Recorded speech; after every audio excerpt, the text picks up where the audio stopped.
ሰላም ጤና ይስጥልኝ። እንዴት ዋላችሁ? የተከበራችሁ የስፖርት ሪያክት ቤተሰቦች ሁሉ ሰላም እንዴት ነበረ? ማክሰኞና ሮብ እንዴት ነበር? የእንግሊዝ ፕሪሚየር ሊግ አስገራሚ ጨዋታዎች፣ አስገራሚ ክስተቶች እንዴት አለፉ? የደገፋችሁት ክለብ ድል ቀን ነው ወይስ እንዴት ነበር? አስገራሚ ውጤቶች የተመዘገቡበት የእንግሊዝ ፕሪሚየር ሊግ 29ኛ ሳምንት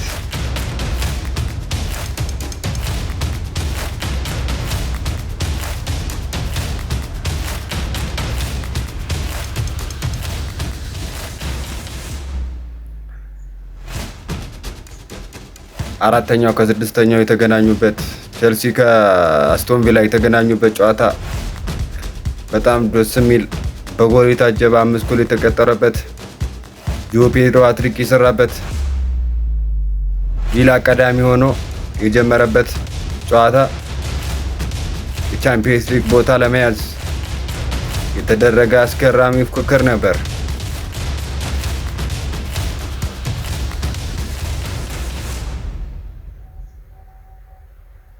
ከ3 እስከ 5 ያለውን ቦታ ለመያዝ የሚደረገው ትንቅንቅ እንደቀጠለ ነው።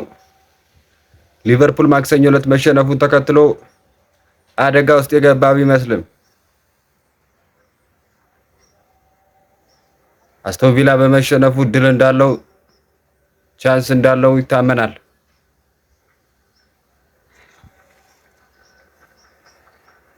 እርስ በርስ እዛው መገናኘታቸው ጥሩ አድቫንቴጅ ሆኖለታል። እንደገና ቀጣይ ከኤፍኤ ካፕ በኋላ አስቶን ቪላ ማንቸስተር ዩናይትድን ይገጥማል። ይሄም ለቼልሲ እና ለሊቨርፑል ሌላ እድል ነው። የቼልሲ እና የአስቶን ቪላ እርስ በርስ መገናኘት ማንቸስተር ዩናይትድ እና ሊቨርፑል ባይጠቀሙበትም መራር ሽንፈት ቢሸነፉም ሊቨርፑል በ20ኛ ላይ ባለው ወልቭስ ማንቸስተር ዩናይትድ ደግሞ ከኒውካስል በቀይ ወጥቶለት 45 ደቂቃ በ10 ተጫውቶ ነው የገለበው። ማንቸስተር ዩናይትድ የተገለበው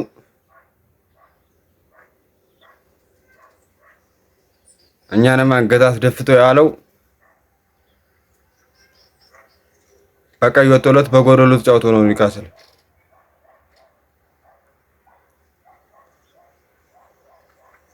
ጆ ፔድሮ ሃትሪክ ሰርቷል። የፓርማለንም ጎል አሲስት ያደረገው እሱ ነው። ማን ኦፍ ዘ ማች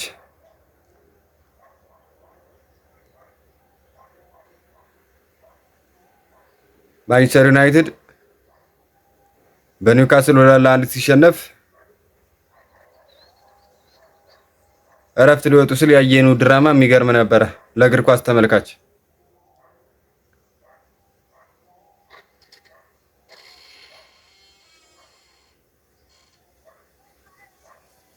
ሀያ 26ኛ ደቂቃ ላይ ጃኮብ ራምሴ ቢጫየ 45 ደቂቃ አልቆ 3 ደቂቃ ተጨምሮ 45 ሲደመር አንድ ላይ ዳይቭ አድርገሃል በመባል በሁለተኛ ቢጫ በቀይ ካርድ ወጣ።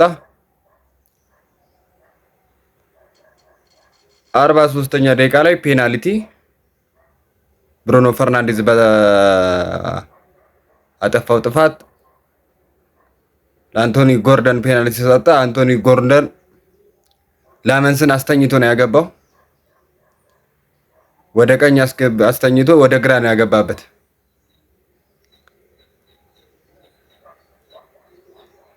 45 ሲደመር 9 ላይ ፋውል ተሰራ።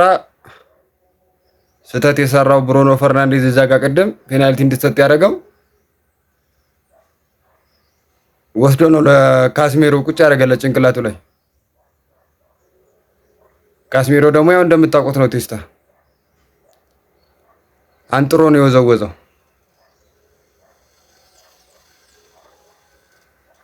ከዛ በኋላ እረፍት ወጡ። ሲመለሱ ማንቸስተር ዶሚኔት ያደርጋል ብለን አስበን ነበረ። የለም እረፍት ገብተው እስከ 20 ደቂቃ ሲጫወቱ ድረስ ከረፍት መልስ አንድም የጎል ሙከራ አላደረገም።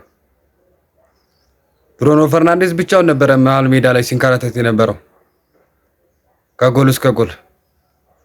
እዚህ ጋር ይከላከላል፣ እዛ ጋር አሲስት ያደርጋል ምናምን። የሚያግዘው ተጫዋች አጣ። ለዚህ ነው ማንቸስተር ተጫዋች ያስፈልገዋል፣ ሁለት ደንበኛ መሀል ቁጥር ያስፈልገዋል ምንለው። ኤምቤሞ የለም ትናንትና በሮብለቱ ጨዋታ ኤምቤሞ የለም ማለት ይችላል። ለምን ካሪክ እንደዛ እንዳቆየው ራሱ አልገባኝም። ያ ሁሉ ሰዓት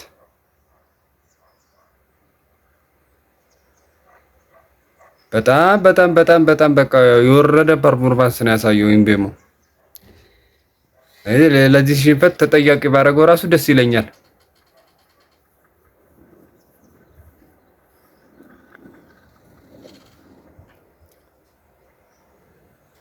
ሌላኛው ጨዋታ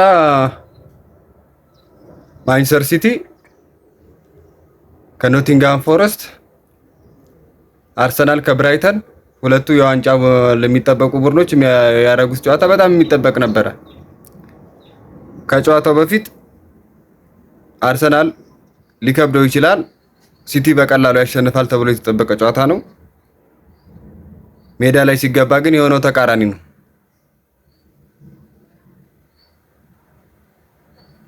ኖቲንግሃም ፎረስት ላለመውረድ ነው የሚጫወተው።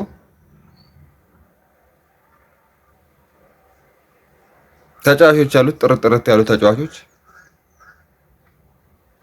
ግን ያው በአሰልጣኝ መቀያየር ምክንያት ዘንድሮ ኖቲንግሃም ላለመውረድ ነበር የሚጫወተው ነው። ምንም እንኳን ላለመውረድ ቢጫወትም ሲቲ ቀለል አድርጎ ያሸንፋል ብዬ አስቤ ነበር ከአርሰናል ይልቅ። ነገር ግን ሲቲ ሁለቴ መርቶ አቻ ወጥቷል። በጥር የፈረመው ሲሚኒዮ እንደለመደው እያገባለት ነው። ቀዳሚ ያደረገው እሱ ነው። ሲቲ ከመጣ በኋላ 4 ጎሎቹ 1-0 መሪ ያደረጉ ጎሎች ናቸው።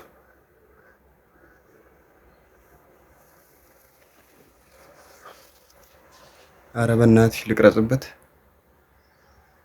ሲቲ ከመጣ 4 ጎሎቹ 1-0 ማድረግ የቻሉ ጎሎች ናቸው። ሞርጋን ጊብስ አቻ ማድረግ ቻለ። ሮድሪ ከማዕዘን የተመታውን በቲስታ አስቆጠረ። ኤሌት አንደርሰን ከሳጥን ውጪ 30 ሜትር አካባቢ ቦምብ የሆነ ሹት፣ መሬት ለመሬት የማትለውም አየር ላይ የማትለውም በቃ ሰፈፍ ያለ ምት ታውቃለህ።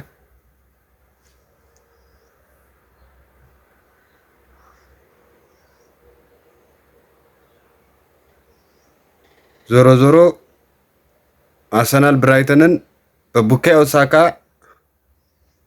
1 ጎል አማካኝነት 1-0 ማሸነፍ ችሏል። ብራይተን እድለኛ አልነበረም ማለት ይቻላል። ብራይተን እድለኛ አልነበረም።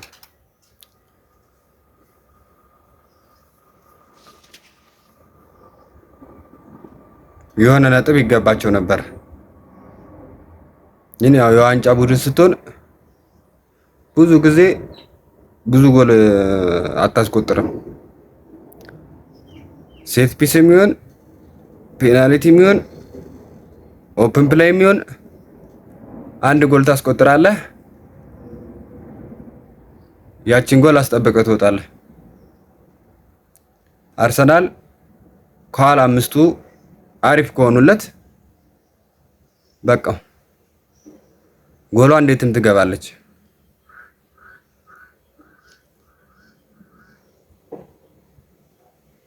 ዴቪድ ራያ፣ ገብርኤል ማጋሊሽ፣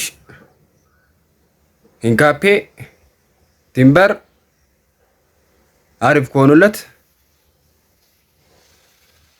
ሞስኮራ አሪፍ ከሆኑለት በቃ ራሳቸው አግብተው ራሳቸው ይከላከሉታል።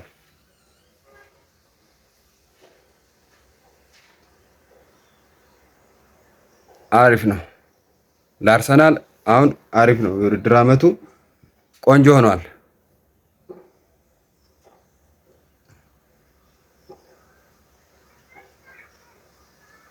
ቶተናም ማታ በፓላስ ለንደን ደርቢ 3ቷን ወስዳለች። 3ቷን ጽድት አድርጋ ተቀብላለች። ይመቻችሁ።